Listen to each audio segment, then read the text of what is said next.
This handsome guy is none other than Detective Lian. He's touching a charred corpse in the morgue. Suddenly, the final moments before the victim's death flash through his mind. Lian possesses a psychic ability. Just by touching someone, he can read their memories. This time, he's assisting in solving the case because he wants to become a police officer. After eagerly reading out a string of numbers, Kai-Su scolds him, calling him a pervert. It turns out those numbers were actually the victim's bust measurements. Kai-Su immediately throws him out. At the same time, a female student named Jun Chae-in is changing her clothes in the school restroom. She suddenly feels like someone is staring at her. Slowly, she turns around and looks toward a hole near the floor. Peering closer, she spots a peeping Tom. As soon as he's discovered, he runs away. Chae-in quickly chases after him, determined to catch him and bring him to the police station. While fleeing, the man happens to crash right into Lian. As Lian's fingertip touches him, he instantly sees disturbing memories related to peeping. Chae-in, arriving just in time, mistakes Lian for the peeper. Without hesitation, she pulls out her phone to record a video. Recalling the vision he just saw upon touching the guy, Lian finally realizes what has happened. He tries to explain that he's not the peeping Tom she's talking about. But Chae-in doesn't listen. She lifts her leg, ready to teach him a lesson. Luckily, his reflexes are quick enough to raise his hand and block her long leg in time. At that moment, as he touches her leg, he sees her memories. He senses a life full of pain and suffering, from childhood to adulthood. She has constantly been mistreated and abused. Since he couldn't clearly explain the situation, Lian was still taken to the police station. In fact, this wasn't his first time there. He had always been known as a troublemaker in the neighborhood, often getting into fights every few days. Even the police were aware of his frequent brawls, and he had almost been sent to a juvenile correction facility. Luckily, Kai-Su had stepped in and saved him. She knew about his psychic ability, and they would often cooperate on solving cases together. After returning to school, he still couldn't stay out of trouble. He didn't like studying and often came late and left early, rarely ever using the front entrance properly. But thanks to his good looks, he was popular among many of the girls. He thought he could sneak by without getting caught. But as soon as he entered the academic office, he ran right into Chae-in. She had just transferred to the school and already held a grudge against Lian because of the previous misunderstanding. Before he could explain anything, the math teacher caught him and dragged him into the office. For some reason, his academic ranking had jumped from the bottom of the entire grade to the top 15. And the teacher was convinced something suspicious had happened. According to the surveillance footage, the day before the midterm exams, Lian had snuck into the academic office. The teacher believed he had stolen the test questions, which explained his sudden high score. But the truth was quite different. On the day of the exam, he had used his psychic powers to cheat by copying the answers directly from the top students sitting in front of him. The teacher insisted that his parents be called in. Unfortunately, Lian had lost his parents a long time ago. Over 10 years earlier, a tragic accident had occurred. The high-rise building where his family lived had caught on fire. Several cars had blocked the road, preventing the fire trucks from arriving in time. In order to save him from the blaze, Kong Sung-mo had smashed through the glass barrier on the 7th floor. Seeing no other way out, he had grabbed the unconscious Lian and jumped straight off the tall building. They fell hard onto the roof of a car below. 11 years had passed since that day.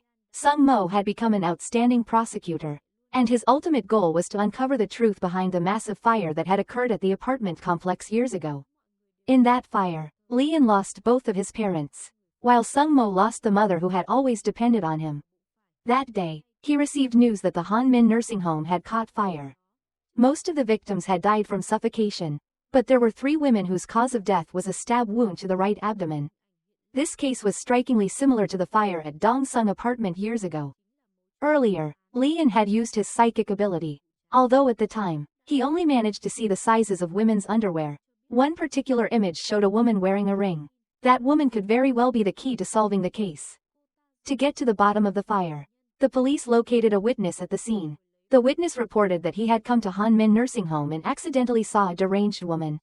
She stabbed a patient with a knife, then poured gasoline on the floor and lit it with a lighter. That was how the fire broke out. The police believed that the witness's detailed account was enough to close the case. However, Kai-Su disagreed. Among the bodies recovered from the scene, there wasn't a single woman wearing a ring. Therefore, the investigation had to continue. Since Lian's psychic ability had to be kept a secret, Kai-su had no choice but to stay silent. In order to ease public pressure, the police decided to let Sung-mo continue investigating the case. Back at school, Leon was in no mood to study. He went up to the rooftop to review the case file of the old apartment fire. He remembered being trapped in the elevator with his parents at the time. It was Sung-mo who had discovered their family. Right after that, the building's security guard arrived at the scene. After Leon was rescued, the elevator cable snapped, and both of his parents died as a result. At the same time, after finishing her school transfer process, Chae-in started to draw the attention of her classmates, or more accurately, she was being ostracized. Since she was young, she had always been bullied by other students, which forced her to transfer schools repeatedly. But each time, the result was the same. Helpless, she ran up to the rooftop to vent her emotions. She repeatedly struck herself in the chest with her hand. It turned out that whenever something like this happened, she would feel overwhelming pressure, sometimes even struggling to breathe. The only way for her to calm down was to breathe deeply into a paper bag. It turned out that the results of the investigation from years ago revealed that the arsonist responsible for the Dongsung apartment fire was none other than the building's security guard, Jun Tae-ha, who happened to be Chae-in's father. Having a father who was labeled a murderer made her life extremely difficult. For many years, she had been running away, hoping to forget what her father had done. After adjusting her emotions, she looked out at the Dongsung apartment building. Because of the fire years ago, no one lived there anymore. Back then, when the fire broke out, she was on the lower floor. She even witnessed Sung-mo jumping from the building while carrying Leon in his arms. She could never have imagined that the culprit was her own father. She decided to return to class. Just at that moment, Leon jumped down onto the rooftop. Neither of them could have guessed that the Dongsung case would bind their fates together from the day their parents died. Little Leon could do nothing but squat helplessly on the street. No matter how long he waited, his parents would never return. When he touched the belongings his parents left behind, he awakened his psychic ability for the first time. Leon cried bitterly in the heavy snow. At that moment, a little girl ran past him in a panic. She was so distraught that she didn't even stop to pick up the shoe she had dropped. When Leon touched the shoe, an image immediately appeared in his mind. But at the time, he had no idea what it meant. All he felt was a splitting headache. Not long after, the police officially identified the security guard as the arsonist. He was quickly arrested. Little Chae-in witnessed her father being taken away by the police. She had depended on him since childhood. How could she believe that her own father was a murderer? After leaving the police station and heading home, she accidentally bumped into Leon. Still overwhelmed with grief over her father's arrest, she couldn't stop crying, wanting to cheer her up. He offered her some candy, hoping, at least, to ease her sadness a little. More than 10 years later, the two ended up attending the same school, yet neither of them recognized the other. When Chae-in returned to class, the math teacher praised her academic performance but immediately shifted his tone to belittle children from single-parent families. There was no doubt who he was targeting, Leon. In the teacher's eyes, not only had Leon lost his parents, but he had also lost all will to live. The teacher's words also made Chae-in uncomfortable. She hated when people used someone's family background as a reason to judge them. She understood that he was belittling students like Leon, and that one day, he might also look down on someone like her, who carried a stain from her family's past. She pushed back, saying that the teacher was jumping to conclusions based solely on a surveillance video and assuming that Leon had broken into the academic office. That kind of conclusion was truly unfair. She argued that Leon often left school early and didn't even know any of the teachers. So how could he possibly find the exam papers hidden in that office? The teacher, feeling embarrassed, said that if she wanted to prove Leon's innocence, she would have to find the real person who had broken into the office. Only then could Leon's name be cleared. Not backing down, she responded that if they did find the actual culprit, then the teacher must apologize publicly. If not, she would voluntarily drop out of school. That night, after everyone had left school, Leon quietly entered the academic office. After what had happened during the day, he felt that he should be the one to investigate and not let Chae-in take the risk. He had to find evidence before class started the next day. Since he had psychic abilities, he decided to use them to try to crack the door code. But due to the limitations of his power, he could only see 2 digits. Just as he was about to touch the lock again, Chae-in appeared. She effortlessly unlocked the door. It turned out he had already sensed the numbers 6 and 2. Meanwhile, she happened to remember that the school's founding day was June 6, 2002. She guessed that this could be the password, and surprisingly, she was right. The two of them began searching for evidence. In one of the drawers, Cheyenne found a pornographic magazine. When Leon touched it, his psychic ability was triggered. He saw the memory of a female student secretly entering the office and opening a small yellow pouch inside the drawer. Inside the bag were not only some personal items, but also a pregnancy test. Although they didn't find solid evidence related to the break-in, Cheyenne had uncovered a shocking secret. Just then, the security guard came around on patrol. In order to avoid being caught, Leon quickly pulled her behind a vanity mirror to hide. He tried to warn her that her shoes were sticking out, but she didn't hear him. In the end, he had no choice but to pull her close in front of him. Unexpectedly, that touch caused him to see a mysterious string of numbers. She became extremely tense. Those numbers were her secret. When she got home, she realized she had been followed. And to her surprise, the person tailing her was Sung Mo, the one who had been secretly sponsoring her education. It seemed like a coincidence, but the place she rented was directly across from Sung Mo's home. Not only did he support her, but he also took care of Leon. The two had a bond as close as real brothers. The next day, Leon sought out his close brother and asked him to help identify the female student who had broken into the academic office. He came up with a strange idea and triggered the emergency alarm. Everyone thought something serious had happened and rushed out of the classroom. Then, one by one, he reached out and touched each girl passing by, hoping to use his power to identify the intruder. But there were far too many female students. In the process, he uncovered all sorts of secrets and his body nearly gave out. He started bleeding from the nose. Eventually, he collapsed from exhaustion on the stairs. It turned out that only 3 people in the entire grade didn't evacuate: Leon's brother, De Boang, the class beauty Kim Sohun, and finally, Cheyenne. It was revealed that Sohun and Cheyenne had known each other for a long time. Years ago, it was Sohun's father who had accused Cheyenne's father. Sohun called Cheyenne outside and confessed that she was the student who had broken into the academic office. It turned out Sohun was pregnant and had stolen the pregnancy test. Now, Cheyenne was faced with 2 difficult choices: either reveal the truth to clear Leon's name, or drop the investigation and voluntarily quit school. At the same time, Leon learned something important from the chubby teacher, a detail about the yellow makeup bag. Back then, the teacher had seen a girl hiding in a corner holding a pregnancy test. When she noticed the teacher approaching, she quickly stuffed it into the yellow bag. Later, the math teacher arrived and confiscated the yellow bag, which was why the girl had been desperate to break back into the academic office to retrieve it. Cheyenne was curious how Leon had learned all of this. She begged him not to reveal the truth, otherwise, Sohun would be expelled from school. When the math teacher came to class, he hadn't forgotten about the wager. On top of that, he had investigated Cheyenne's background. Just as he was about to expose that her father was a murderer, she stood up emotionally and revealed the shocking discovery from the previous day. She said she didn't know who had sneaked into the academic office. But when she opened the small yellow bag, she found a completed answer sheet. That answer sheet had been hidden in the teacher's drawer. From this, it was clear that the real culprit who leaked the test was the math teacher himself. He tried to defend himself, but she read aloud the name written on the answer sheet. All that was left was to compare the answers to confirm whether she was telling the truth or not. In the end, the principal dismissed the math teacher to prevent the scandal from growing. Later, when Cheyenne met with Leon and asked how he knew about the numbers she had kept secret, both of them received a phone call from the police. It turned out that the peeping Tom from that day had been caught. Only then did Cheyenne realize she had wrongly accused Leon, and she sincerely apologized to him. That evening, she saw Sung Mo coming home from work and wanted to greet him, but to her surprise, she discovered that Leon was also staying at his house. Panicking, she quickly hid, only to overhear Sung Mo scolding Leon harshly. He thought Leon's psychic ability was incredibly dangerous.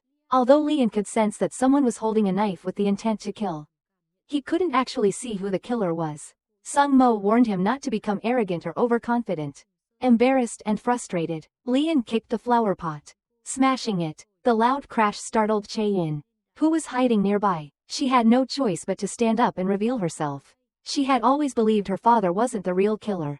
After discovering that Leon had psychic abilities through touch, she suddenly felt a glimmer of hope. The next day, when she arrived at school, she saw that he had been waiting at the gate. He had promised to be her bodyguard and protect her at all times. Even though she said she didn't need it, She actually liked the sense of security it gave her. When they got to school, they found a message painted on the wall in red paint. The daughter of a murderer trembles in shame. Leon found the paint can on the ground and used his psychic powers to see that the math teacher had deliberately written the message the night before. Not wanting her to feel hurt, Leon painted over the message himself. When he got to class, he realized she had vanished. Fearing something had happened to her, he rushed to the rooftop, because every time she was upset, she would go there, but she wasn't on the rooftop. He ran to her house and found that everything had been packed up and cleared out. This was her usual way of life. Once people around her learned that her father was a murderer, she would immediately leave. That was when he discovered a photograph in her room. Wasn't this the same girl he had met as a child? He touched the doorknob she had last touched before leaving and saw the message she had left in her heart. She thanked him for being there, for comforting her. She hoped he would continue to train and master his ability, and that if fate allowed, they would meet again. At the same time, Sung Mo was continuing his investigation. The witness from earlier, Mr. Kim, had been murdered. Sung Mo recalled the nursing home case. All the victims had a very specific wound, a 10mm stab to the right abdomen. Even though Mr. Kim's hands and feet had been bound with iron chains, the fatal wound was also on the right side of his abdomen. Sung Mo began to suspect that the killer wasn't the deranged woman Mr. Kim had described. In fact, the real murderer might be the one who had killed Mr. Kim. Then Sung Mo thought back to the arsonist from the Dong Sung apartment fire. There were similarities in all these cases. The person who took the blame was either in prison or already dead, while the real killer was still out there, roaming free. Years passed. Leon never stopped thinking about Chae-in. He searched everywhere, unable to erase her from his heart. Unfortunately, he was never able to find her. Today was the day of his written exam to enter the police force.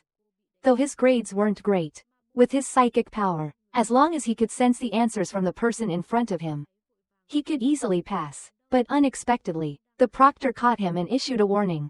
That voice, it was so familiar. It stunned him. Looking up, he saw the person he had been searching for all these years, Chae-in. She had become a police officer before him. And now, they were finally reunited. The case of the Dong Sung apartment arson.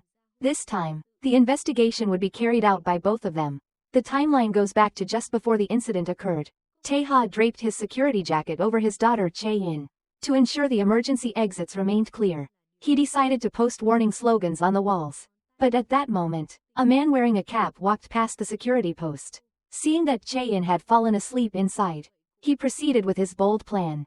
After the building exploded, she was jolted awake. The security uniform she had been wearing was gone. Seeing the apartment building ablaze, Tae-ha rushed to evacuate the crowd while trying to reassure his daughter downstairs, telling her not to worry and that he'd be right down. He even managed to save Leon. But in the end, he was labeled the murderer. Chae-in believed that with her and Leon's joint effort, they could one day clear her father's name and uncover the real killer.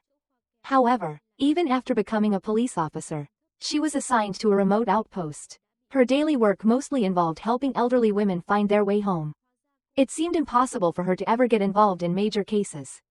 One day, while she was licking her fingers, Leon happened to walk in and caught her in an awkward pose. She laughed sheepishly, but the two were already so close that it didn't matter. She complained to him that she had big ambitions, but getting posted here made it hard to take on significant cases, especially something like the Dong Sung apartment fire. Just then, a frantic woman rushed into the police station. She reported that her daughter had gone missing. Chae-in and Leon immediately started searching everywhere. Down by the river, Leon spotted a cloth doll floating in the water. The moment he touched it, he had a vision of a black suitcase. Sticking out from the zipper was a strand of hair. His heart sank. Could the little girl have been killed? But the very next second, the vision reversed. The girl was safe and sound, standing on the bridge. Everyone thought it was just a false alarm or some sort of prank. Chae-in was about to walk away, but Leon suddenly called her back. At that moment, they both spotted the actual suitcase. Perhaps there really was a body inside. The police quickly mobilized and rushed to the riverbank to investigate. Even the criminal investigator Chu arrived at the scene. When the suitcase was opened, inside was the body of a woman. Leon greeted his old friend Chu and said that he would try to sense every blade of grass in order to find the killer and bring them to justice. Chae-in, unwilling to remain in a remote post forever, saw this as her chance to shine. She wanted to become a top criminal investigator. She hurried up to Chu. Eager to prove herself, she speculated that the suitcase had likely floated down from upstream, since the weather had been dry and the river level was low. The suitcase had ended up getting stuck here. She deduced that the actual crime scene wasn't at this location. After bringing the body back to the station, the forensic team immediately began fingerprint analysis on the corpse.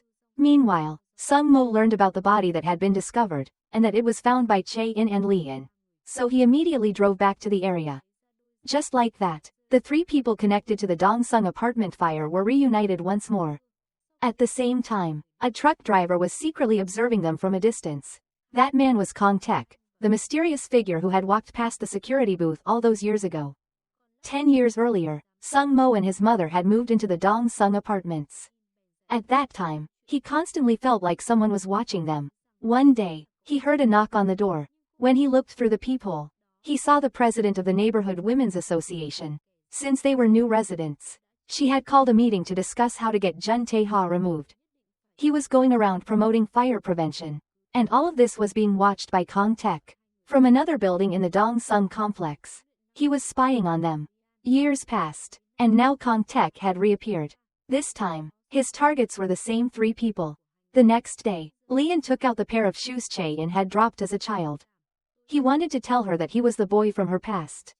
After he left in his car, Kong Taek disguised himself as a delivery man. He went to the residence where Lee-in and Sung Mo lived. Carefully scouted the location, tore open a package, and secretly installed a surveillance device in a discreet spot. After finding Chae-in, Lee-in explained the story from their childhood. He showed her the shoes, telling her that he was the boy from back then. But she had long forgotten that memory. Back then, her father was labeled a murderer, so she chose to forget everything related to that time. However, Lee-in had never let go of it. He vowed to pursue her and didn't want them to miss their chance again. Sung Mo called both of them over. He wanted Chae-in to help train Lee-in in developing his psychic abilities. Years ago, when Lee-in broke the flower pot, Sung Mo had actually overheard their conversation. Now both he and Chae-in knew about Lee-in's power. That night, Sung Mo went to check on the progress of the suitcase case. Lee-in followed him out of curiosity, but suddenly, a truck sped past him. Feeling that something was wrong, he immediately stepped on the gas and gave chase. It was clear that the truck was targeting Sung Mo, who was driving ahead. Lee-in pursued it to see what was going on. But the driver had already fled the scene. Something felt off. He was sure that the driver was hiding some dark secret. As he turned around, Kong Taek suddenly appeared right in front of him. At the same time, Chae-in had a bad feeling. But she didn't know what exactly was going to happen. Lee-in stood no chance against the muscular man. Kong Taek stabbed him hard in the lower right abdomen. As the knife pierced him, Lee-in managed to touch Kong Taek's hand, and images instantly flooded his mind. He saw not only scenes from Sung Mo's school days but also moments from the Dong-sung apartment fire. It seemed Kong Taek had been present at the scene and had witnessed everything. Lee-in reached out to grab his cap, trying to expose him, but he didn't have the strength to fight back. At that moment, a passing couple noticed the confrontation. Kong Taek had no choice but to pull his knife back and flee the scene. Lee-in was rushed to the hospital. After surgery, he finally escaped danger. He recounted the visions he had seen to Sung Mo. Meanwhile, Sung Mo continued investigating the woman in the suitcase case. According to the forensic examination, the victim found in the suitcase was identified as Kong Hee-suk, a woman who had gone missing from the Hanmin nursing home 2 years ago. Through his psychic sensing, Lee-in recalled that 2 years ago, this woman was wearing a ring, yet now, the ring was missing from her hand. Moreover, the female forensic examiner concluded that the time of death was at least 4 years ago, while the fire at the nursing home had occurred only 2 years prior. The situation was becoming increasingly perplexing. If she had really died 4 years ago, then who was the woman wearing the ring 2 years ago? At the same time, Kong Taek arrived at the hospital with the intent to eliminate Lee-in. At that moment, Lee-in was cheerfully eating shredded pork, completely unaware of the looming danger. The sound of Kong Taek's footsteps echoed down the hallway. Thinking it was his good friend the Bong visiting, Lee-in prepared to hide behind the curtain and surprise him. As Kong Taek approached closer, Lee-in suddenly wrapped the curtain around the person entering, only to hear a woman's voice from inside. He quickly opened the curtain and found Chae-in, who had been spun around. Her unexpected appearance had inadvertently saved his life. Time flashed back to over a decade ago. A young Sung Mo peered through the peephole and saw someone across the building staring directly at him. He turned to his mother and said, "He's found us." Not long after, the man dragged a heavy suitcase to their door. But upon opening it, he discovered the place was already vacated. The mother and son had managed to escape right under his nose. Furious, the man pulled a dagger from the suitcase, swearing to find them. Sung Mo still remembered what happened back then, how his mother had said that only her death would stop him. Only then could it truly be over. As part of the investigation into the woman in the suitcase case, the homicide team listed Kong Tek as a key suspect. Now, all they needed was to find out who had impersonated the woman with the ring 2 years ago. That would unlock the mystery behind the suitcase murder. Meanwhile, Cheyenne was investigating the truck driver, but the surveillance footage showed nothing useful. The man had never stepped out of the truck, and the area where he had stabbed Lian had no camera coverage. There were absolutely no clues. Sung Mo instructed Cheyenne to help train Lian's psychic abilities. He handed her a notebook and told her that this time, everything depended on her performance. Upon reviewing the content in the notebook, she agreed to help train Lian, though she wasn't sure what level of ability would be considered sufficient. Sung Mo said that if Lian could eventually sense him, that alone would count as significant progress. Once Lian's wounds healed, he brought Dabong along to visit the area where Cheyenne was stationed. Seeing how remote and deserted it was, Dabong initially wanted to turn back. But then he noticed that the class beauty from back in the day, Sohun, had opened a daycare center there, and he immediately decided to stay. It turned out Dabong had always secretly liked Sohun but had never dared to confess to her. Now that fate had brought them together again, he didn't want to miss this opportunity. Cheyenne then began Lian's psychic training. Naturally, the first step of the training had to start with food, but Lian felt that such low-level training was too time-consuming. So the two of them went to the library to look for books related to criminal investigation and criminal psychology. Kai Su had been investigating the case for a long time without any breakthrough. The female forensic doctor suggested an idea, since Lian's wound had just healed. They could test whether his psychic ability had been affected by having him try sensing the body. Not long after, he arrived. Once preparations were complete, he gently placed his finger on the corpse. Very quickly, he saw images from when the victim was still alive. In a dilapidated building, a man holding an iron hammer stood before the woman. Instantly, Lian felt a splitting headache. From the vision, he also saw 2 black suitcases. He recognized the man with the hammer. It was old Kim, the man who was later found dead. Meanwhile, Sung Mo had found the caregiver from the nursing home, the sole survivor who had ever met the fake Kong Hee-suk. Holding the police sketch in her hand, she felt that things were finally making progress. But at that moment, Kong Tek had already arrived at Sung Mo's house. Through the surveillance device he had planted earlier, he easily figured out the code to the door lock. After unlocking it, he went straight to Sung Mo's room.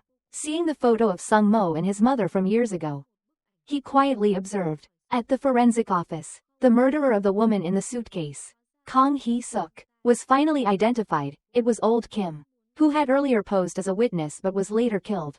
Lian speculated that old Kim wasn't the true culprit. He was just following orders from someone pulling the strings behind the scenes. During the psychic vision, Lian had heard a voice instructing old Kim to eliminate any loose ends permanently. However, when Kai Su presented him with a police sketch for confirmation, Lian said he didn't see that person. Back at home, Lian continued to train his psychic ability. He decided to touch the door lock, hoping to extract the password. But the moment his hand touched the lock, a strange vision appeared. He saw Kong Tek skillfully entering the password to get into the house. Once inside, Kong Tek had gone straight to Sung Mo's room, yet there were no signs of disturbance. When Lian opened the door to his own room, he also found no trace of tampering. Later, when Sung Mo returned home, he told Lian that the photograph of him and his mother had gone missing. Lian was deeply puzzled. Had the intruder broken in just to steal a photo? He asked Sung Mo if he knew the man. Sung Mo hesitated. It turned out that in his youth, Sung Mo had wanted to leave South Korea because he didn't want to see that man again. But now, he understood. If he didn't face this, the nightmare would never end. So he decided that he had to find and deal with him. That day, Lian happened to come across 2 medical terms in a book, alexithymia and emotional aphasia. He later went to a place called the Longchuk Brokerage Center. It turned out that through the background investigation of old Kim, the police discovered he was likely connected to this place. Lian wanted Cheyenne to be transferred from her current post as soon as possible. So he brought her there in hopes of finding some clues. The brokerage center was actually a human trafficking organization run by a criminal gang, targeting homeless people, trash collectors, and individuals with poor credit. The ID cards of these people would be stolen to make fake passports or to register fake phone numbers. Lien looked at the glass of water in front of him, placed his finger on it, and instantly saw a related image. It turned out the glass of water had been tampered with beforehand. Once drunk, it would be very hard to regain consciousness. He realized the glass was dangerous, and the gang members could no longer hold back. They wanted to teach Lien and Che in a lesson. Lien had often been beaten by groups before, so he wasn't afraid of the situation at all. And Che, professionally trained, only fought more fiercely the longer it went on. But the enemies were simply too many. Helplessly, the two had to choose to retreat. Just at that moment, the police finally arrived at the scene and arrested all the Longchuk staff. At that moment, Chu also rushed over. To avoid being seen by Kai Su, Lien secretly took Che-in up to the rooftop to enjoy the beautiful view. Their relationship gradually deepened. In the end, he couldn't resist and gently kissed her. But during that contact, he didn't sense any of her secrets. That day, Sung Mo stood outside his house, recalling Kong Tek, and when he looked up, he noticed a surveillance device above. Facing the camera, he declared war on him. He knew the man was watching and also knew that he had been planning something all along. He said that the only way to stop him from doing more wrong was to deal with him. After speaking, he immediately tore the camera down. Back in his room, he plugged a USB into his computer. What appeared on the screen were images from a subway station. After comparing multiple times, he found that a man in a cap had appeared frequently. He also discovered that this station was a place the man visited regularly. He dug up a lead from the head of the brokerage center. On the day the incident happened, after seeing the man, old Kim realized he had been exposed. In a panic, he called the boss and told him to go to the nursing home to find a woman named Kim Song-hai and move her to a safe place. But when the boss rushed there, he found the hospital room empty. The woman wearing the ring was nowhere to be found. Sung Mo felt a wave of panic, and this caught Kai Su's attention. She discovered that Kim Song-hai was actually Kong Hai-suk, the woman who had gone missing. It was obvious that Sung Mo had known this for some time but chose not to disclose it. She became suspicious because of that. Meanwhile, Lien was in Sung Mo's room when he found an old dictionary with several words marked. They were words related to anger and joy. This made him suspicious. Sung Mo was an outstanding prosecutor. Why would he need to study such basic emotional vocabulary? Driven by curiosity, he decided to use his psychic ability and placed his hand on the words. What appeared in his mind was a conversation between Sung Mo and his mother. Through this conversation, he realized something. He went to pick up Sung Mo after work and intentionally stepped on his foot. But Sung Mo reacted with pain like any normal person. Lien felt extremely guilty, but what he didn't know was that after all those years of training, Sung Mo had learned to simulate real pain. Even if he didn't feel it, he wouldn't show any reaction in front of others. Sung Mo stared at the dictionary in front of him, lost in thought. But he had already declared war on Kong Tek. He saw himself as a monster. By analyzing the camera angles in that area, he had gradually pieced together Kong Tek's movement patterns. The reason the police couldn't find any useful clues was because Kong Tek had strong anti-surveillance skills. He operated entirely within the blind spots of the cameras. One of the reasons Sung Mo wanted to track him down was also because of Che-in. It turned out that when he was very young, she was the first person who had made him feel what joy was. At the same time, the female forensic expert discovered that both the impersonated Kong Hai-suk and the now missing Kim Song-hai shared a striking resemblance to one person, Kong Un-chu, Sung Mo's mother. Years ago, when the Dong-sung apartment fire occurred, the body was so badly burned that DNA couldn't be tested. And an ID card was found in the pocket. So they concluded Kong Un-chu had died. But it seems Sung Mo had always known that his mother was still alive. On the other hand, Che-in shed tears in response to Lien's confession. She wished she could stay with the man in front of her forever. But the deep grudge between them was the biggest obstacle. He gently wiped her tears. And at that moment, his psychic ability was triggered. He saw images from over a decade ago. Not only did he see her as a child, but also Jun Tae-ha, the man believed to have set the apartment on fire. She had always believed her father was innocent. But until now, there was no evidence to overturn his confession. So for now, it could be said that her father was the one who had killed his parents. Now that he knew the truth, he felt both heartbroken and hopeless. The woman he loved was the daughter of his enemy. He recalled the pain of losing his parents more than 10 years ago. A pain he could never forget. He wished the heavens had punished him in some other way. From that day on, he had etched the killer's face deep into his memory. But now, the daughter of that killer was standing right in front of him. And he didn't even have the courage to scold her, no matter how she explained. He just couldn't accept it. Soon, heavy rain began to fall. And ignoring her pleas, he turned and walked away, leaving her to run alone in the rain. Once again, her shoe fell to the ground. But the little boy who had once comforted her was gone. He stood on the bridge, overwhelmed by grief. He missed his parents dearly and felt that the world had treated him unfairly. He had never imagined that two lonely children like him and In, after enduring so much, would end up like this. Kai-Su, in order to uncover the truth behind Kong Un-chu's death, sought out a witness once more. The witness looked at the photo and confirmed that the woman wearing the ring at the nursing home 2 years ago was indeed Kong Un-chu, Sung Mo's mother.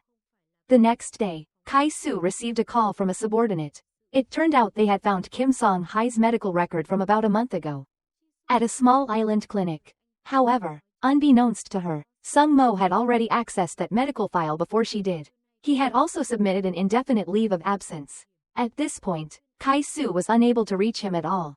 Lien returned home and discovered a map left by Sung Mo, marked with all the locations under surveillance. When he placed his hand on the map, his psychic ability was immediately triggered. He realized that every time he went on a date with Che-in, Sung Mo had been watching from a distance. It wasn't surveillance, it was protection. On the final page, Sung Mo had left a note, expressing hope that Lien could protect Che-in well. Sensing something was wrong, Lien hurriedly took out his phone. He called Sung Mo, but his phone had long been turned off. No one answered. Just then, Kai-Su called Lien to inform him that Sung Mo's mother, Kong Un-chu, was in fact still alive. Before this, Sung Mo had even met with Che-in to tell her that her father was not the one who committed arson all those years ago. The true culprit was about to be revealed. Learning that Sung Mo had left behind a map, Kai-Su recalled something he once said, that he would destroy everything he cherished. This meant that both Lien and Che-in were in danger. She urged Lien not to let emotions get in the way. Whatever conflicts he had with Che-in, he needed to set them aside for now. Protecting the two of them was the most important thing. Lien rushed to Che-in's station.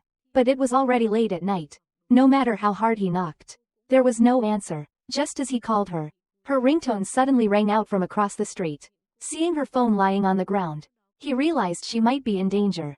He also noticed that the surveillance camera above had been destroyed. It was clear everything had been premeditated. He quickly touched her phone, trying to gain insight through his psychic ability. Images appeared at once. On her way home from work, she had been accidentally bumped into by a mysterious man in black. Right after that, she saw his face. The moment Lien saw him, he recalled the man who had stabbed him before. It was the same person. This man had returned to eliminate both of them. Meanwhile, Che-in had been tied up by the ankles and was completely unable to move. She woke up from unconsciousness to find herself bound in a bathtub. With no one else around, no matter how hard she struggled, she couldn't free herself. She recalled that she had been about to go out to look for Sung Mo when she bumped into a man in black. Her phone dropped to the ground, and as she bent down to pick it up, the man quickly covered her mouth from behind. She remembered nothing after that. Now, helpless and alone, she looked around in vain. Her memories flashed back to her childhood. On the night of the apartment fire, she had been asleep in the security guard room, wearing her father's uniform jacket. But while she was deep asleep, someone had suddenly taken the uniform jacket off her. She remembered that the person who took the jacket and the one who kidnapped her were the same. At that moment, he entered the bathroom and used her phone to call Sung Mo, asking if he had found his mother, Kong Un-chu. He also revealed that he had kidnapped Che-in to threaten Sung Mo. She heard everything he said, but unfortunately, her hands and feet were tightly bound. All she could do was widen her eyes in fear. There was nothing else she could do. At the same time, Lien was relying on the map left behind by Sung Mo, trying to figure out where Kong Tek might be hiding. He touched a wall nearby, hoping to use his psychic ability to find a clue. Although it was like searching for a needle in a haystack, it seemed to be the most effective option for now. To prevent Che-in from escaping, Kong Tek had nailed down the chains. Meanwhile, the police had arrived at Che-in's workplace. This was an order from Kai-Su. It turned out that Kai-Su had been searching for Sung Mo on the island the whole time.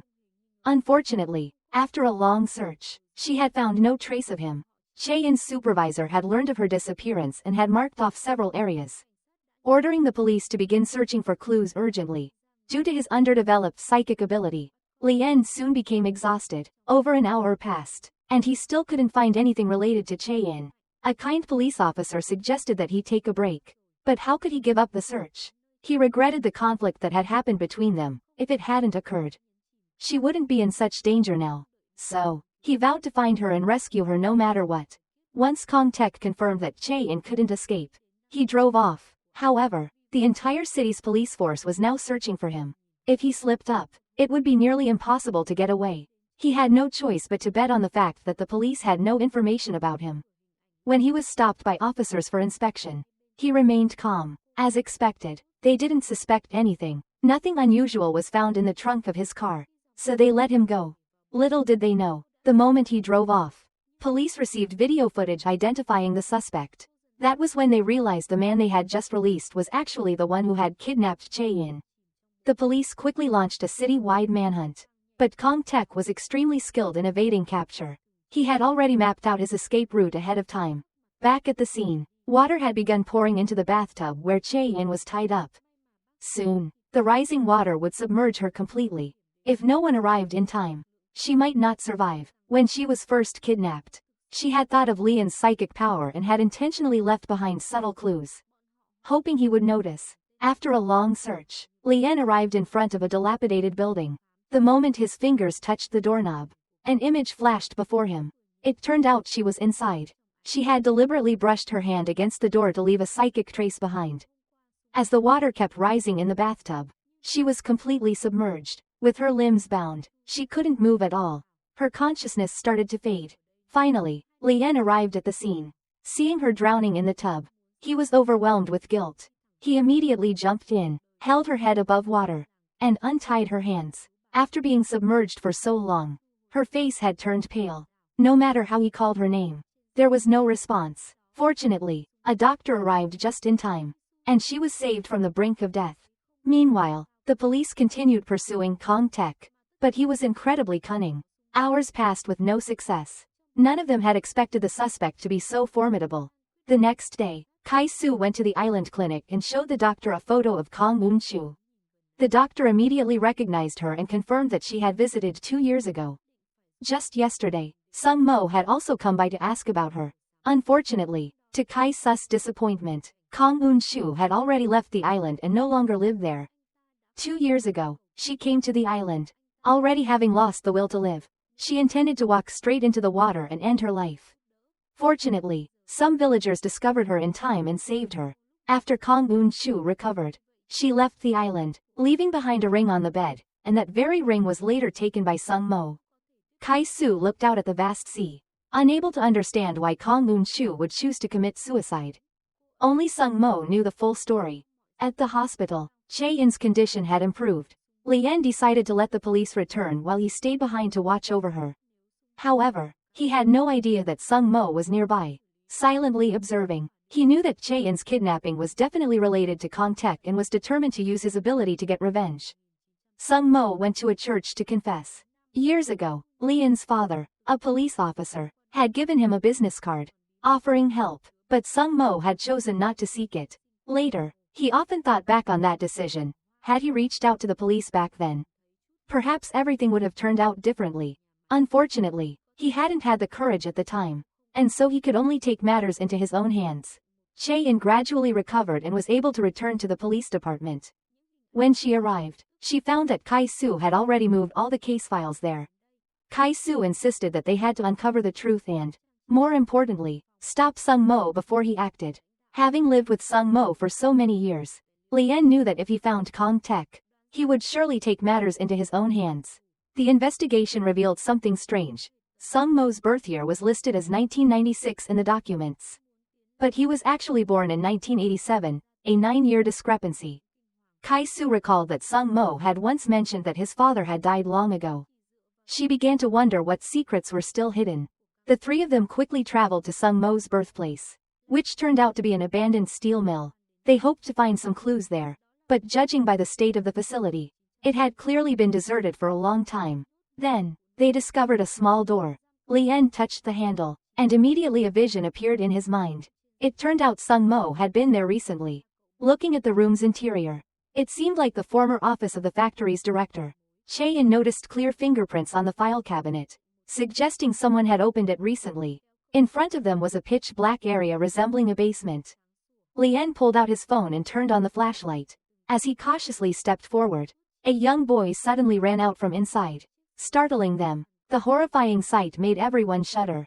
Meanwhile, Kai-Su learned from the forensic team that the fingerprints couldn't definitively confirm Kong Tek's identity. However, the same prints were linked to a case involving Sung Mo's birthplace. That case occurred in 1996. A man had imprisoned a woman and her child underground for 9 years. Thinking about the 9-year discrepancy in Sung Mo's birth records, Kai-Su quickly realized the boy from that case was Sung Mo. Back at the factory, Lien decided to explore the basement for clues. Step by step, he descended the stairs, discovering a rusted metal cage. He flipped the circuit breaker, and the cage lit up.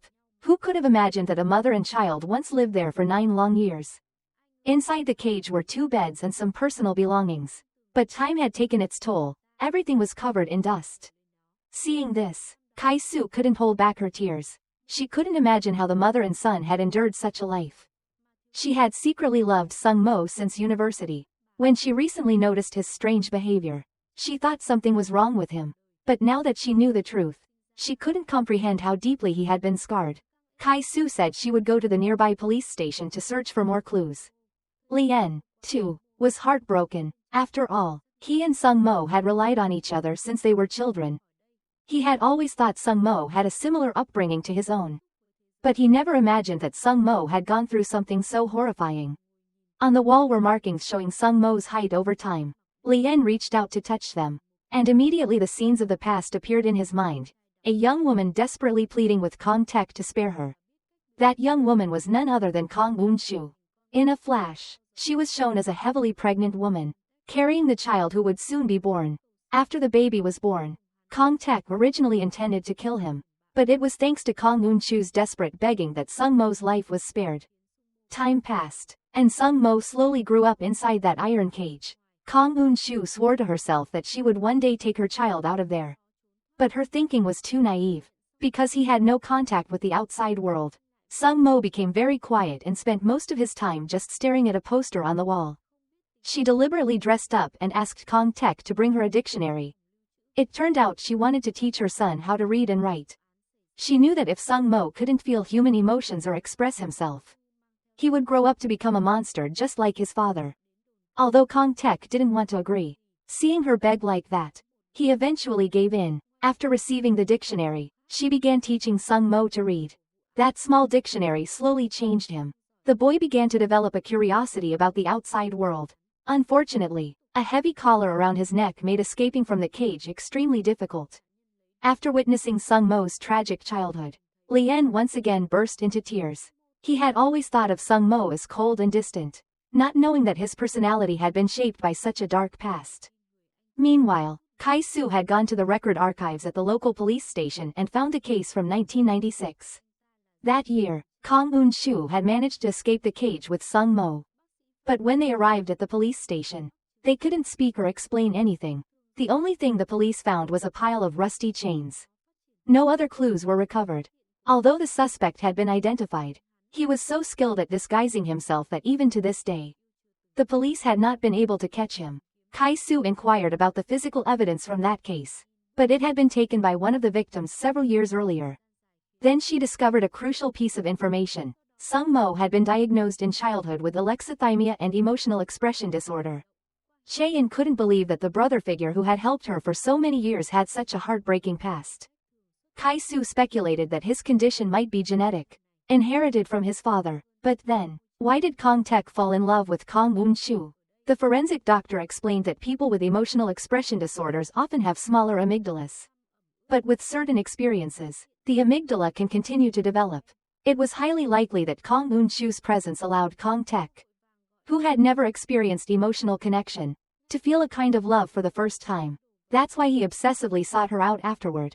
When Kai-Su and Cheyenne returned, they found Lien unconscious. His prolonged use of psychometry had mentally drained him. Later, He and Che-in resumed their investigation. While on the other side, Sung-mo also began to move, using footage from security cameras. He tracked Kong Taek to a hidden passage in the subway station, one of Kong Taek's frequent hiding spots. At the same time, Lien and Che-in also arrived at the location. They believed Kong Taek, who had always preferred dark and damp places, had likely spent time there. The two of them entered a special passage not open to the public. Inside, it was dark and humid. Suddenly, Che-in noticed a black bag nearby. Inside were the tools used in Kong Taek's crimes. She immediately called Kai-su to report the new clue. Right after that, Lien began using his ability to sense the objects inside the bag. But something strange happened. He realized that the items didn't belong to Kong Taek at all. They had been deliberately placed there by Sung-mo. Lien was momentarily stunned, unable to understand why Sung-mo would do such a thing. At that moment, soft footsteps echoed from afar. Lien quickly pulled her aside to hide. When the person approaching caught sight of Lien and Che-in, they immediately turned and ran. Unexpectedly, something dropped on the ground. Moments later, they realized that the person was none other than Kong Eun-shu, who had been missing for a long time. But why had she come here? Che-in chased after her and tackled her to the ground. Due to her frail health, Kong Eun-shu fainted immediately. One question after another began to surface. Why did Sung-mo fake the evidence that made it look like Kong Taek had been here? Lien recalled a previous vision and realized that Sung-mo had always been in the subway, just not at the same station as him. The station they were currently in was called Gaoi. Che-in suddenly remembered seeing something about it on the news. This was the final station of a failed project. Meanwhile, Sung-mo had already found Kong Taek's hideout. Step by step, he advanced. The ground was riddled with animal traps laid out by Kong Taek. But for a seasoned prosecutor like Sung-mo, these were nothing more than petty tricks. He moved forward without fear. He had chosen to become a monster just like Kong Taek. Though he had once lived imprisoned in an iron cage, he was no longer that helpless child. He was determined to make Kong Taek pay. Despite being a fugitive for over a decade, Kong Taek was powerless before the younger Sung-mo. Just as Sung-mo was about to plunge a blade into Kong Taek's chest to kill the monster once and for all, a gunshot rang out. The shooter was Kai-su. She knew Sung-mo wanted to settle this alone, so she had rushed there to stop him. She didn't want him to act recklessly, but he refused to back down. To him, Kong Taek was no longer human but a monster capable of killing at any time. If he escaped again, everyone Sung-mo cared about could be in danger. Sung-mo begged Kai-su not to get involved. But just as he looked at her, the cunning Kong Taek opened a valve to the left. A thick gas sprayed out, choking Sung-mo and knocking him to the ground. This gave Kong Taek the chance he needed to escape. In the chaos, Sung-mo told Kai-su to run. Kong Taek was too dangerous. But she ignored his warning, still trying to reason with him. Then Kong Taek appeared from behind and brutally stabbed her multiple times with a dagger. This was the price for walking willingly to her death. After killing her, he fled the scene, leaving only Sung-mo and the dying Kai-su behind. Looking at her fading form, Sung-mo couldn't hold back his tears. She saw the tears on his face and understood that the man she loved was not a monster. He had always understood her feelings. But he knew his own identity. He believed he had no right to love any woman. As her hand fell to the ground, she finally passed away. Meanwhile, Che-in received word that Kong Taek had escaped and immediately notified Lien, also informing him of Kai-su's death. He stood frozen in shock, but soon spotted Kong Taek fleeing from the subway station. The two began a desperate chase. There was no way Kong Taek could outrun Lien's physical strength. Lien tackled him straight to the ground. Memories of the Dong-sung apartment fire and Kai-su's tragic death came flooding back. Overwhelmed with sorrow and fury, Lien unleashed his rage with his fists, pouring out all the grief and hatred in his heart. Thanks to this, Lien also learned who the real culprit of the nursing home case was. It was Kong Taek himself. Back then, after he found Kong Eun-shu and was preparing to move her away, he was spotted by old man Kim. Kim was a professional fighter, and Kong Taek was no match for him. But instead of killing him, Kim said something strange. Even though he could kill Kong Taek, without him, he would lose a very important guest. Lien didn't understand what that meant. But at that moment, his powers were running low. Just then, he heard a conversation related to the apartment complex, and his mind instantly sharpened. He continued to use his psychic ability. Because of Kim's appearance, Kong Taek was unable to move Kong Eun-shu as planned. The person who actually took her away was Sung-mo. At that moment, The police arrived in time. Lien urgently questioned Kong Tek about the fire at Dong Sung Apartments back then. But Kong Tek claimed that Sung Mo was a master manipulator. The police decided to take him back to the station for questioning. But he unexpectedly escaped right before their eyes. This caused Che an immense frustration. Once Kong Tek was out, he would surely commit more crimes. Meanwhile, Sung Mo returned and looked at the map on the wall. Recalling that Kai Su had died because of him, he decided to change his approach to dealing with Kong Tek. He marked the areas where Kong Tek frequently appeared and planned to begin surveillance. After battling him for so many years, no one understood this monster better than Sung Mo. After committing the locations to memory, he tore down the map, determined to end it once and for all. On the other hand, Lien found it hard to accept Kai Su's death. His willpower began to crumble. To avenge her, he knew he had to solve the many unanswered questions. He searched through Sung Mo's room, but couldn't find any useful clues. At that moment, an object on the table triggered his psychic ability. In the vision, Sung Mo placed a file on the desk and had heavily marked information about a beggar syndicate hiding in the subway. Lien then touched a mysterious stone on the table, a stone he had gifted to Sung Mo. Just as Sung Mo had given a ring to his mother. That was how he had always known she was still alive. After discovering everything, Lien called Che in. It turned out that the reason Sung Mo had left tools in the subway was because he didn't want the two of them to get hurt. But she questioned why. If Sung Mo and his mother had stayed in contact, he had someone draw a sketch of her and even revealed part of his plan. It didn't seem to make sense. But at this point, what mattered most was the truth about the Dong Sung apartment case. If, as Kong Tek claimed, he wasn't the one who set the fire, then who was the real arsonist? Later, Che In interrogated Kong Un-chu. She wanted to hear her testimony.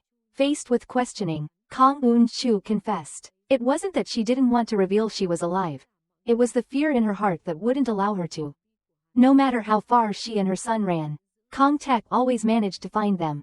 In the end, she decided to fake her death, hoping that would stop him from looking for her. When Che-in asked if she had contacted Sung Mo after the Dong Sung fire, Kong Un-shu hesitated and finally said no. But that was clearly a lie. Previously, Lien had already sensed that the two of them had met. Going back 2 years ago, one night Kong Un-shu received a phone call from him. He threatened her to meet him, or he would kill everyone in the hospital room. To stop him, she had no choice but to go to Hanmin nursing home. Lien realized that she had deliberately avoided a very important issue. The culprit of the apartment fire back then wasn't Kong Tek. And she seemed to know who the real culprit was. Soon after, she admitted that it was Old Man Kim who helped her assume a new identity. At that time, she and Kim went to the nursing home together. But when they entered, everyone inside had already been killed. Then Kong Tek suddenly appeared, poured a can of gasoline on the ground, and immediately knocked her out with anesthetic. It was thanks to Kim's timely arrival that she was saved. Lien became wary when he realized she kept avoiding the heavy topics. The person who took her away back then was clearly Sung Mo. After she regained consciousness, she found herself in a different place, now living under the identity of Kim Song-hai. After the interrogation, she was so exhausted that she almost collapsed. Lien quickly caught her and activated his psychic ability. He saw Kong Tek saying that the apartment fire wasn't his doing, and that he didn't kill anyone. The more suspicious one was the emotionless Sung Mo.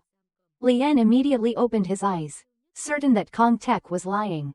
He couldn't believe that the arsonist he had trusted so deeply was actually Sung Mo. Meanwhile, Kong Tek went to an abandoned clinic to treat his wounds. When he opened the door, he found that Sung Mo had already arrived. Knowing he couldn't win in a fight, he tried to escape, but in the next second, he stepped into a trap. This was Sung Mo's first step in dealing with him. He then chained him to a chair with iron chains. He wanted Kong Tek to taste what it was like to be imprisoned. To protect the mother he loved most, he had no choice but to do this. Only by destroying Kong Tek could she truly live in peace. As a prosecutor, Sung Mo knew clearly that the case involving his mother and himself had already exceeded the statute of limitations. So even if Kong Tek were arrested, it would be difficult for him to receive the punishment he deserved. Sung Mo had no choice but to abandon his role as a prosecutor and choose another way to exact revenge. Kong Tek acted defiantly, not expecting that Sung Mo wouldn't punish him in the same way, but rather make him suffer even more. Which gave Sung Mo a sense of satisfaction. At the same time, the police were investigating Sung Mo's connections. Aside from Kong Tek being a suspect, Sung Mo had also become a key figure under investigation. Earlier, Kang Eun-shu had said that she didn't instruct Old Man Kim to kidnap Kim Song-hai and Kang Hae-suk, which meant the mastermind behind it could very well be Sung-mo. Previously, Kim had said the phrase, VIP guest, suggesting that someone powerful was backing them. This explained why the Dongjik Brokerage Center had been able to operate for so long. Additionally, Kang Taek claimed he wasn't the arsonist and directly shifted the blame towards Sung-mo. That's why Chae-in believed that tracking down Sung-mo would yield more results than chasing Kang Taek. Still, Kang Eun-shu refused to reveal the whole truth. Lien then recalled a vision he had sensed earlier. Sung-mo had once intended to leave South Korea. Now it seemed that by locating the exit records of the mother and son, they could prove that the two had remained in contact after the incident. Later, Chae-in discovered that from 2009 to 2013, Kang Eun-shu had been living in Canada under the alias Kim Song-hai. Lien also found Sung-mo's passport in his house. During that period, Sung-mo was an exchange student in Canada and returned in 2011. His most recent immigration record was December 1, just one day after Kang Eun-shu's entry date. If Sung-mo had been living in Canada all that time, it would have been nearly impossible for Kang Taek to find them. But why did he decide to return? An old police officer reminded the two. At that time, the brokerage center was under investigation. Sung-mo feared his mother's identity would be exposed, so he chose to return. Soon after, he changed her identity to Kang Suk. Now it could be confirmed, the VIP guest that Old Man Kim had mentioned was indeed Sung-mo. At this moment, the detention period for Kang Eun-shu had expired. The higher-ups refused to extend it. Just then, Sung-mo appeared to pick up Kang Eun-shu. However, he agreed to give a statement before leaving. As an experienced prosecutor, he was able to evade Chae-in's questions skillfully, without concrete evidence. He would not admit to anything he had done. Besides, Lien had been nurtured by him personally. Even if Lien talked about his psychic abilities, no one would believe him. Before leaving, Sung-mo placed all the blame on Kang Taek. When questioned again, he stuck to his original testimony and even boldly claimed he could return at any time. In a moment of urgency, Lien touched his hand, triggering a vision. He saw Kang Taek being brutally tortured. From their conversation, it seemed like Sung-mo had set another trap, one only he knew about. He then took his mother out of the police station. She begged him not to harm Kang Taek. She didn't want her son to become a monster or a murderer. But he couldn't bear to live like this anymore. They had been hiding for decades. And yet Kang Taek still found them. If they didn't put an end to it, they would never live in peace. On the other hand, the police continued to track Sung-mo's whereabouts. Though they hadn't yet located him, Lien could sense he was still alive. If he were dead, many cases would remain unexplained. So he brought Chae-in to find Sung-mo once more. Without saying a word, he touched Sung-mo's hand and had a vision of several recognizable buildings. If they could find the location, they would easily discover where Kang Taek was being held. Sung-mo led him outside, saying he couldn't reveal the exact location. If he did, he and his mother would once again be plunged into hell. But Lien accused him of being selfish and punched him in the face. Although Kang Taek deserved to die 1,000 times over, the victims were not just the mother and son. Lien no longer wanted to see this familiar yet distant man before him and walked away. Inside, Kang Eun-shu also apologized to Chae-in. If she had come forward earlier, Chae-in's father wouldn't have been wrongly accused of murder. She said she wouldn't run anymore, she would tell the whole truth. Back then, when she saw the news that Kang Song-hai and Kang Hae-suk had been killed by Old Man Kim, she was filled with guilt and wanted to drown herself. But when she woke up, she realized how naive she'd been and decided to take down the monster Kang Taek herself. That was why she showed up in the subway station, but that was actually part of Sung-mo's plan. Next, Lien and Chae-in began investigating possible locations where Kang Taek might be held. If they didn't act quickly, Sung-mo might make his move first. Meanwhile, Kang Eun-shu repeatedly urged her son to learn to let go. She didn't want his hands stained with a monster's blood. At the same time, Sohun also found her father. It turned out he had testified back then, which led to Jun Tae-ha being branded a murderer. She wanted to hear the truth from him. Going back over a decade, Jun Tae-ha had been helping evacuate civilians at the time. Her father took Sohun out of the house and happened to pick up a bloodstained security uniform on the ground. That uniform later became the key piece of evidence that framed Jun Tae-ha for murder. Sohun called Chae-in to apologize. Meanwhile, under Kang Eun-shu's tearful persuasion, Sung-mo finally decided to let go of his obsession. He called Lien and revealed an important location. Lien rushed to the scene and confirmed that Kong Tek was being held at the Dong Sung apartment complex, the same place where the fire had happened years ago. At that moment, Sung Mo also arrived at the apartment. The police quickly sealed off the entire building. Their goal now was to capture both Kong Tek and Sung Mo. After a thorough search, they finally identified room 702. Inside, they found Kong Tek. He was still alive and was immediately taken to the hospital by the police. Now, the police had only one target left, Sung Mo.